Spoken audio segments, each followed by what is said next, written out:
Nah teman-teman kan kalau di pengalaman yang sudah punya organisasi gampang lah ya. Nih contohnya ada pengalaman organisasi, contoh BEM gitu ya, contoh karya ilmiah remaja atau KIR, tinggal dicantumin gitu kan kalau yang pengalaman kerja gitu. Tapi bagaimana kalau yang nggak punya pengalaman? Karena banyak banget yang tanya, Mas Dedi gimana sih ya kalau kita nggak punya pengalaman, di situ diisi apa aja gitu.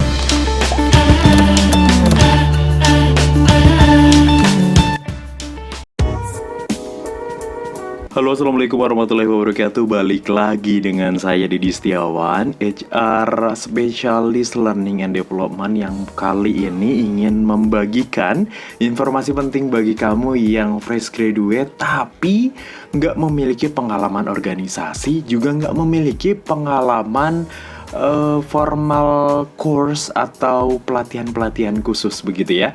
Jadi bingung di CV itu mau dimasukin seperti apa. Tapi sebelumnya teman-teman, saya pengen mengenalkan channel ini yang baru mampir di channel ini. Ini adalah channel pengembangan diri, Inspiration for Growth, Personal Development Channel, yang bagi kamu nantinya bakal mendapatkan informasi penting dari channel ini, baik pengembangan diri, pengembangan karir, maupun pengembangan keluarga kamu, serta pengembangan sosial kamu. Baik teman-teman, langsung saja deh. Kalau sebelumnya saya membuat materi atau konten dari curhatan Instagram, ini curhatan, boleh kamu curhat apapun, ini Instagram saya, kamu boleh curhat apapun di dalamnya, baik hidup kamu, sosial kamu, keluarga kamu, whatever itu, kamu boleh curhatin. Tapi saya juga nggak bisa ngejamin bahwa ngebalesnya bisa sejam kemudian atau secepat yang kamu bayangin. Tapi karena kepadatan pekerja, karena saya masih aktif bekerja dan menjadi leader di salah satu perusahaan multinasional, jadi nanti akan saya biasanya itu baru malam hari saya balas satu-satu. Teman-teman, kalau sebelumnya saya pernah bikin konten, yaitu di konten ini tentang interview yang bagaimana teman-teman kalau nggak punya pengalaman kerja, cara memperkenalkan dirinya seperti apa, dan kamu juga nggak pernah punya pengalaman organisasi ekstrakurikuler di kampus ataupun SMA kamu, ya ini channelnya, ini linknya, kamu bisa belajar. Nah tapi kali ini pun saya mau membahas dalam bentuk CV-nya. Bagaimana cara menulis CV yang baik atau benar agar lolos interview, agar lolos di mata HRD atau rekrutmen ini seperti apa. Dan sebenarnya saya juga pernah sih bikin CV yang sudah bikin tutorialnya, tapi bagi yang pengalaman kerja. Nah kali ini khusus bagi kamu yang memang tidak memiliki pengalaman organisasi ataupun pengalaman kerja. Please check it out, don't go anywhere. Well, teman-teman, ini penampakan CV. Saya sebenarnya sudah memiliki banyak desain yang luar biasa yang bisa kamu dapetin gratis. Cukup tinggal ini bentuknya, nanti kamu tinggal tulis email di bawah kolom komentar, nanti saya kirimin. Ini CV banyak banget ya, ini dalam bentuk Word, bisa kamu pakai, bisa kamu edit, dan ini udah sesuai standar HR internasional. Jadi teman-teman tidak perlu khawatir, isinya ini udah sesuai pakemnya. Dan kali ini saya mau memakai salah satu CV yang sudah sesuai standar, karena teman-teman perlu ketahui bahwa ketika membuat CV ada 3 hal yang harus kita perhatikan agar dilirik oleh HRD untuk interview kerja. Yang pertama adalah desainnya itu sendiri. Desain ini sangat penting. Tipe CV juga ada 2 sebenarnya. Yang pertama adalah CV manual atau yang CV-CV seperti ini nih, yang desainnya harus bagus, eye catching dan lain sebagainya. Tapi ada juga CV yang sistemnya ATS. Itu sistem, jadi kayak applicant tracking system tuh seperti CV yang justru malah nggak boleh didesain, harus polos. Itu CV diperuntukkan untuk sistem yang men-screening, bukan mata manusia, sehingga banyak sekali persyaratan-persyaratan. Itu next deh kita bahas, tapi yang kita bahas adalah CV manual. Dan kabar baiknya di Indonesia 89% perusahaan masih menggunakan screening manual alias tenaga rekrutmen itu sendiri. Jadi nggak pakai sistem, teman-teman. Apa yang harus diperhatikan dalam membuat CV? Ada 3 hal. Yang pertama adalah teman-teman harus mempersiapkan desainnya seperti apa. Yang kedua adalah konten isi CV itu seperti apa. Dan terakhir adalah teman-teman juga harus menyiapkan bahasa pemilihannya itu seperti apa. Nggak asal-asalan teman-teman ya, harus formal dan juga harus profesional. Dari review desain dulu, teman-teman, desainnya ini sudah standar. Saya pilih warna navy ini untuk mencerminkan kualitas diri kamu. Dalam psikologi, warna navy itu menunjukkan bahwa kamu pekerja kelas, kamu ulet gitu ya, dan juga kamu sangat tahan banting, resisten. Sehingga penting untuk memilih warna CV harus ada maksimal 2 pemilihan warna. Ada biru muda di sini, ada biru tua atau navy. Tapi kamu terserah sukanya warna apa, yang sistemnya yang tone-nya soft atau yang mild, terserah. Itu karena preferensi warna itu menunjukkan kepribadian gitu ya. Terus yang kedua, CV itu tidak boleh lebih dari 2 lembar, teman-teman. Wajib maksimal 2 lembar. Ini hanya maksimal 2 lembar, tidak boleh lebih. Dan pastikan juga CV ini nanti dalam bentuk PDF ya, jangan dalam bentuk Word ketika dikirim kepada rekrutmen atau rekruternya, karena nanti takutnya ini formatnya berubah, nggak ada yang ngunci, sehingga kalau PDF kan udah dikunci. Nah, tapi dalam tampilan ini saya dalam bentuk Word agar mudah diedit dan juga untuk pembelajaran kita sore atau pembelajaran kita hari ini. Teman-teman, langsung yang pertama, konten CV itu. Kalau kita udah belajar tentang desain, yang kedua adalah kita belajar tentang konten CV itu sendiri. Yang pertama adalah kita harus insert foto. Caranya mudah, kamu tinggal belajar insert foto di sini nih, tulisannya insert, terus picture, masukin, dan juga nanti tinggal di gambarnya ini disesuaikan apakah bisa dibilang gampang diedit atau tidak. Ini jadi juga kembali kepada teman-teman. Jadi pastikan juga ini foto harus ada. Kenapa? Karena untuk memvisualkan pribadinya teman-teman. Karena ada beberapa hari juga bisa baca karakter manusia dari raut wajah atau dari mukanya atau dari rahang dan lain sebagainya. Itu nama ilmunya adalah fisiognomi. Nah, untuk di sini foto terserah mau ditaruh sebelah kiri, mau di tengah, mau di kanan. Let's move. Setelah itu ada nama di sini. Pastikan namanya juga ada gelarnya kalau teman-teman S1. Kalau teman-teman masih SMA ya nggak apa-apa, nggak usah pakai gelar. Dan mudah-mudahan saya berdoa untuk benar-benar dimudahin untuk kalian melanjutkan sekolah ya. Terus selanjutnya ada juga di sini usia, pastikan ada usianya karena ada beberapa jabatan yang memiliki kualifikasi usia yang statusnya teman-teman juga agama. Sebenarnya ini adalah opsional, tapi ini detail ini penting bagi beberapa rekrutmen untuk beberapa posisi juga, sehingga saya sarankan sih better untuk dicantumkan usia statusnya serta agamanya seperti apa.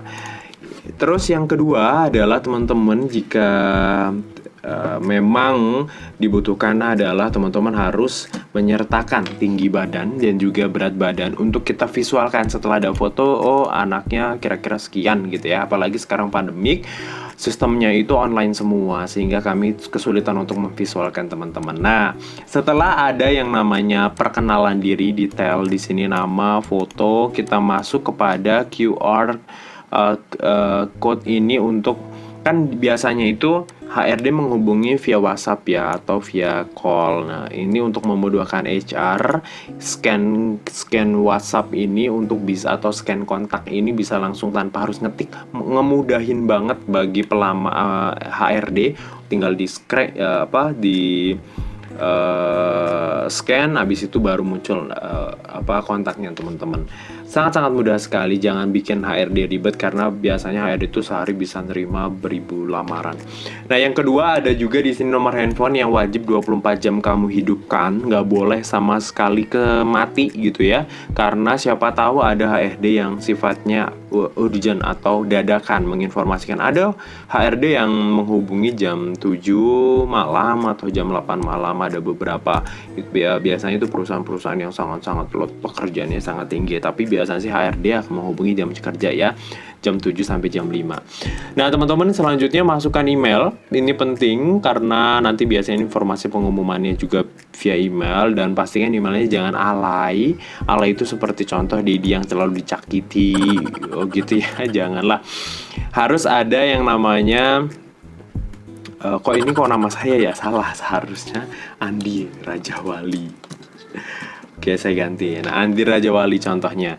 Jadi teman-teman, emailnya pastikan untuk sesuai dengan nama terangnya teman-teman. Jangan sampai alay, please. Jangan sampai alay, ini akan membuat pengurangan nilai teman-teman, karena nanti akan dicap orang yang kurang profesional oleh HRD. Dan selanjutnya juga teman-teman harus menyertakan alamat LinkedIn kalau punya. Kalau nggak punya, segera mending coba deh bikin untuk bisa mempromosikan lebih lanjut diri kamu seperti apa agar mudah mendapatkan pekerjaan ke depannya nanti ya. Karena LinkedIn ini akan membantu kamu agar bisa terkenal dalam sosial media begitu, tanpa harus melamar pekerjaan. Biasanya untuk headhunter mencarinya di LinkedIn. Headhunter itu apa? Yaitu tadi kalian nggak ngelamar kerja, tapi kalian dilamar sama HR untuk di inbox gitu ya, direct message di sana. Terus selanjutnya teman-teman pastikan cantumkan alamat rumah teman-teman di sini, harus ada ya, harus ada, wajib itu untuk melihat domisili, sehingga teman-teman nanti bakal bisa dikira-kira penempatannya di mana seperti itu. Nah, ini yang paling penting, masuk ke round kedua. Setelah kita membahas header, atasan nih, header namanya ya, atasan, yaitu kita akan bahas isinya CV itu seperti apa yang tidak pengalaman kerja. Nah, teman-teman kan kalau di pengalaman yang sudah punya organisasi gampang lah ya. Nih contohnya ada pengalaman organisasi, contoh BEM gitu ya, contoh karya ilmiah remaja atau KIR, tinggal dicantumin gitu kan kalau yang pengalaman kerja gitu. Tapi bagaimana kalau yang nggak punya pengalaman? Karena banyak banget yang tanya, Mas Dedi gimana sih ya kalau kita nggak punya pengalaman, di situ diisi apa aja gitu. Nah, ini kamu menonton channel yang tepat banget untuk bisa belajar itu. Jadi gini teman-teman, pengalaman organisasi itu nggak harus secara formal, baik itu KIR, Pramuka, Paskibra, BEM, whatever that you have done in the past gitu ya. Nggak harus itu gitu, nggak harus formal. Pokoknya intinya adalah pengalaman yang membuat kamu produktif aja. Mulai dari mungkin membangun channel YouTube, mungkin kamu bantu jualan mamah kamu gorengan, bantu papah kamu sebagai pedagang atau wirausahawan, membantu ayah kamu sebagai petani. It will be okay. Ini sangat produktif banget untuk teman-teman cantumkan di dalam CV. Tapi bahasanya harus juga profesional. Gak bisa yang namanya salah-salah. Contoh nih, kamu gak punya pengalaman organisasi saat di SMA atau saat di S1, tapi kamu tuh juga aktif bikin YouTube gitu ya. Nah, bahasanya tuh kayak gini nih teman-teman. Kamu cantumin aja personal project. Ini artinya biar lebih terkesan brandingnya bagus gitu ya. Kamu tulis personal project. Personal project ini berarti project pribadi kan, bukan atas nama perusahaan, atas nama lain-lain sebagainya. Jadi kamu pure sendiri sebagai atasannya, sebagai pekerja atau pelaksananya. Nah, personal project apa? Ya udah cantumin social media research. Nah, maksudnya di sini research kan penelitian. Nah, penelitian social media kan banyak. Kamu juga mungkin bisa ya tadi ya YouTube, kamu juga mungkin jualan follower, jualan apa sih itu, nge-boosting Instagram kamu. Maksudnya ini adalah seperti itu, yang benar-benar nge-research sosial media. Nah, bagiannya apa? Staf pengembangan sosial media. Wah, bahasanya kayaknya emang keren banget ya, padahal mah jadi tukang upload. Bahasa sebenarnya di sini adalah ya tukang upload YouTube gitu ya, upload Instagram, upload Facebook, Twitter gitu. Tapi di sini tulisnya adalah staf pengembangan sosial media. Tapi kamu juga harus benar-benar dilandasi ilmu. Nggak bisa teman-teman kalau cuman ya asal-asal upload sesuka hati. Harus berdasarkan ilmu. Segera deh kamu pelajari gimana ngupload yang baik itu seperti apa. Makanya di sini saya coba jelaskan, harus ada yang namanya deskripsi pekerjaan karena yang paling penting di kolom CV pertama adalah pengalaman project, pengalaman pekerjaan atau pengalaman organisasi.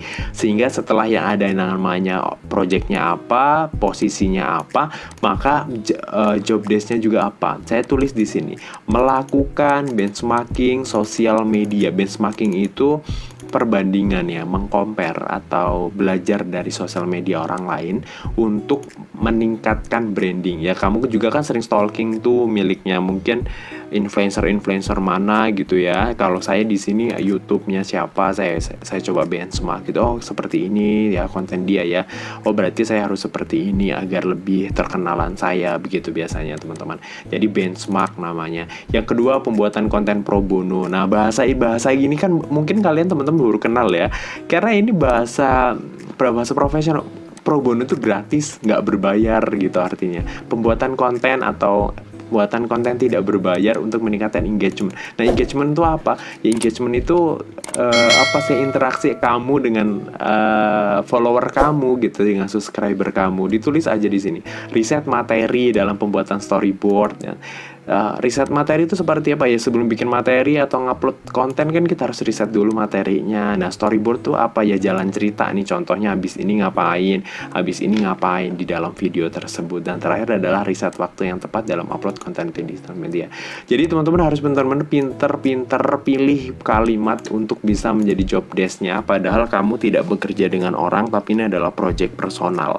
Begitu teman-teman ya. Yang kedua, kalau memang masih ada contoh kamu punya all shop gitu ya, online shop, udah masukin aja gitu ya, meskipun itu nggak mungkin merasa bahwa kok kayak gini ya, tapi itu yang disebut yang namanya produktif. Hidup kamu nggak cuman diem doang gitu, mainan handphone nggak jelas, tapi tulisin aja di sini, ayo tuku kado project gitu ya. Ini adalah online shop gitu. Nah, ayo tuku kado. Nah, ini mungkin online shopnya adalah kamu bisa tulis aja project ini gitu. Jualan kamu di sini kan banyak tuh ya, apalagi perempuan-perempuan yang jualan hijab, jualan kaos gitu ya, jualan pulsa. Kau tulis aja di sini, tapi bahasanya nih apa, nama project kamu. Contoh FM Tronic gitu ya, padahal itu jualan pulsa gitu. Atau apalagi ya, Lovely karpet, kamu jualan karpet, udah tulis aja di sini.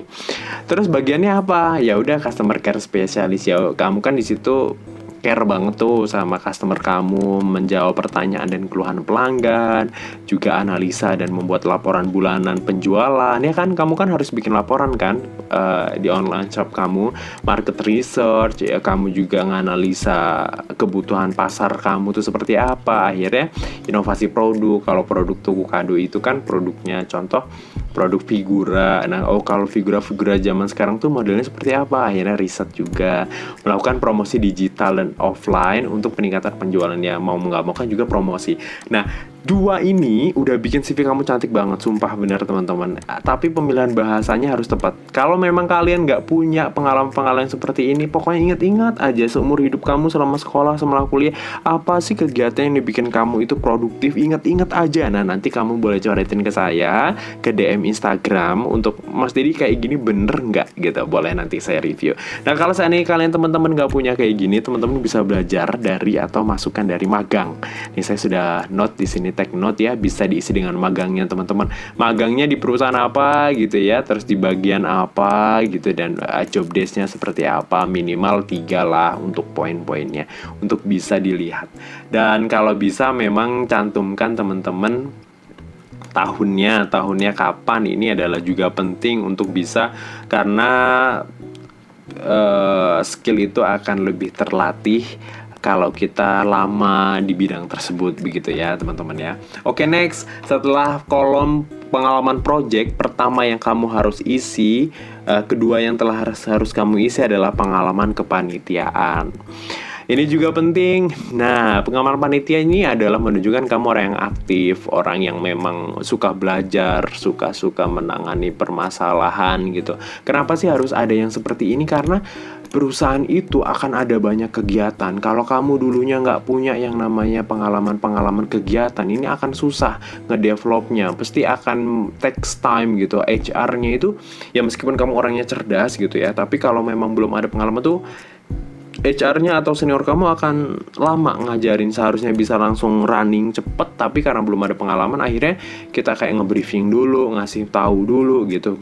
HR tuh harus yang siap pakai gitu. Pegawai itu ya memang udah kalau bisa nggak perlu training, langsung kerja, udah ngerti gitu apa yang harus dia kerjain.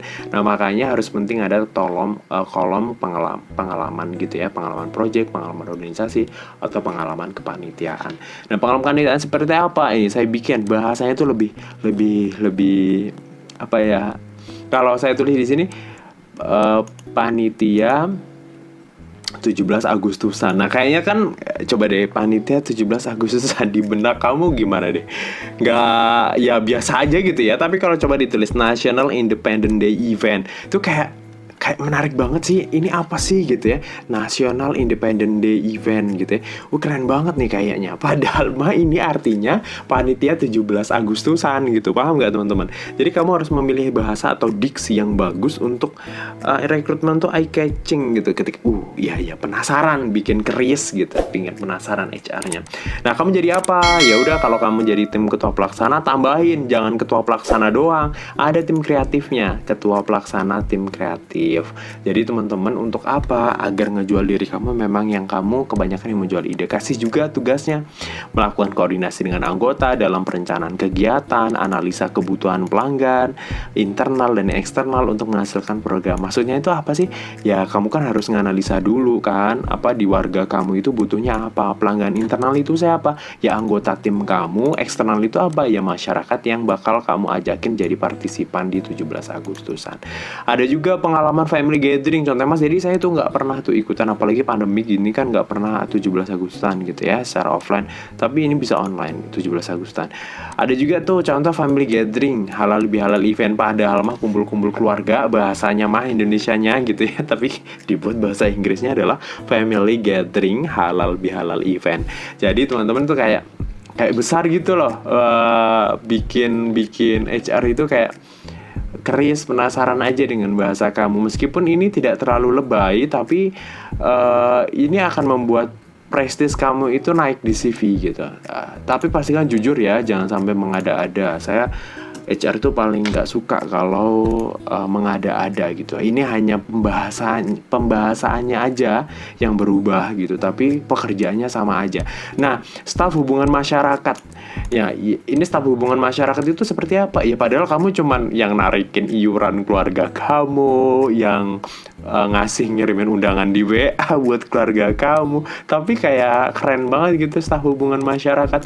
Nah jadi teman-teman tugasnya ngapain ya? Pengurusan izin kepolisian mungkin kalau pakai keramaian gitu ya, sound system yang besar, halal bihalalnya ya kamu kan harus izin RT RW dulu kan. Nah makanya kamu ngizinin itu sosialisasi dan koordinasi. Simple but so important in your CV gitu teman-teman. Ini baru 2 aja udah menarik banget kita bahas ya, untuk teman-teman yang nggak punya pengalaman organisasi atau pengalaman pekerjaan atau pengalaman formal education sebelumnya. Dan di kolom selanjutnya di bawahnya adalah pelatihan dan seminar. Ini juga penting teman-teman cantumkan agar teman-teman ini, bahwa teman-teman orang yang suka belajar. Paham gak?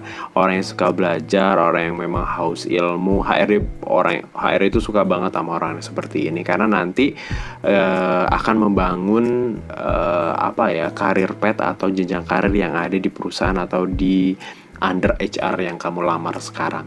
Jadi teman-teman, juga contoh nih kalau udah terlanjur dulu, aduh Mas Dedi saya tuh kayaknya dulu nggak pernah diikut seminar offline gitu, soalnya saya males, sibuk atau apalah, whatever alasan kamu deh gitu. Tapi kamu juga bisa nih, saya kasih saran course-nya itu, pelatihan atau seminarnya itu digital gitu ya, webinar gitu juga bisa teman-teman. Jadi contoh jago ngomong di depan umum, digital course Dedi Setiawan, itu maksudnya YouTube Dedi gitu ya, YouTube channelnya Dedi Setiawan digital course tahun 2020 gitu. Jago ngomong, kan ada konten saya yang ini jago ngomong di depan umum. Nah kamu tulis aja ya, kamu memang belajar kan pelatihan, dan atau di sini juga agar enak juga non formal education gitu ya, informal education atau pendidikan non formal. Kamu juga bisa masukin mengganti pelatihan dan seminar atau service excellent mindset. Nah, kamu belajar dari channelnya Persada Indonesia gitu ya di YouTube atau webinarnya. Tulisin aja. Udah tulisin atau di kamu platform Ruang Guru atau platform Job Street gitu ya, kan ada sekarang banyak banget pelatihan yang gratis-gratis tuh teman-teman, ikutin aja udah. Untuk ngisi CV kamu ya minimal nggak mungkin lah sehari nggak bisa, kan ada banyak yang gratis, minimal 5 lah masukin di sini gitu. Sampai sejauh ini ada pertanyaan nggak nih? Mudah-mudahan nggak ada ya. Saya lanjut boleh ya? Oke deh, saya lanjut. Jadi teman-teman, setelah teman-teman mengetahui ada 3 komponen penting dalam sebuah CV, yang pertama adalah pengalaman project, pengalaman kepanitiaan dan pelatihan serta seminar, maka juga yang paling penting selanjutnya adalah summary diri kamu seperti apa. Kamu tuh ngejualnya seperti apa. Gitu ya. Kalau formatnya begini, summary letaknya harus di atas. Setelah pengalaman sebaiknya sebelum pengalaman project ini, contoh nih, ini kalau formatnya nggak kayak gini, summary ini ditaruh sebelum pengalaman project gitu ya, paham ya? Jadi di sini tuh ada summary-nya, tapi karena saya buatnya seperti ini, maka summary-nya saya buat seperti sebelah kanan pengalaman project paling atas. Nah, bahasanya coba deh teman-teman baca. Pasti akan menarik banget nih. Contoh, padahal kamu fresh graduate, tapi ketika kamu pemilihan bahasanya yang tepat, maka ini akan jadi powerful.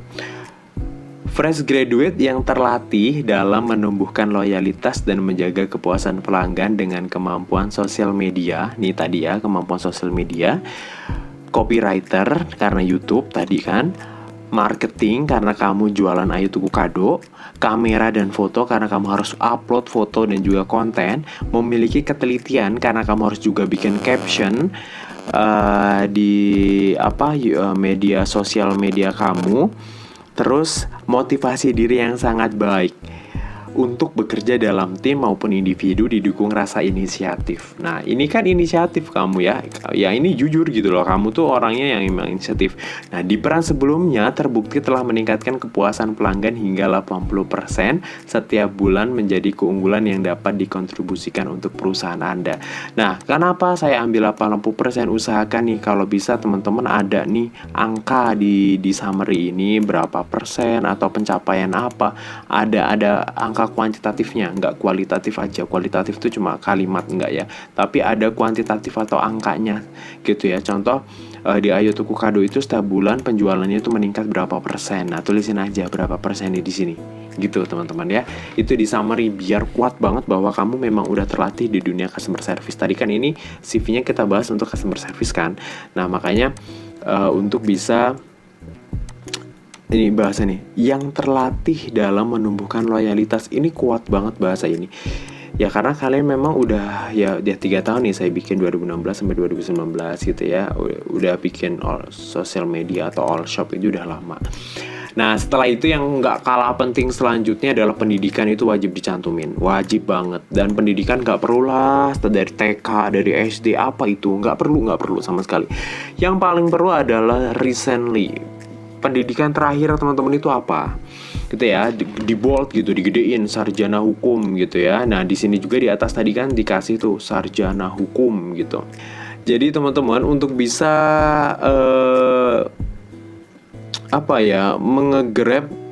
ngegrab siapa ya, untuk menarik ya sama aja sih. Untuk menarik perhatian, kamu tulisin IPK-nya di sini juga. Sangat memuaskan, tulis sangat memuaskan. Ini agar membuat terbelalak gitu loh, anak ini memang dia tangkapnya bagus gitu ya. Tapi kalau IPK-nya kurang dari 3 ya nggak apa-apa lah, nggak usah ditampilin. Tapi ditampilin better sih, ini namanya kejujuran lebih disukai oleh HRD gitu ya. Setelah pendidikan, prestasi dan penghargaan, kalian juga harus wajib cantumkan kalau punya. Kalau nggak punya, contoh nih simpel-simpel aja, the first rank gitu ya, pengalaman ranking 1 3 kali berturut-turut gitu di 2016 sampai 2020, 3 tahun ya.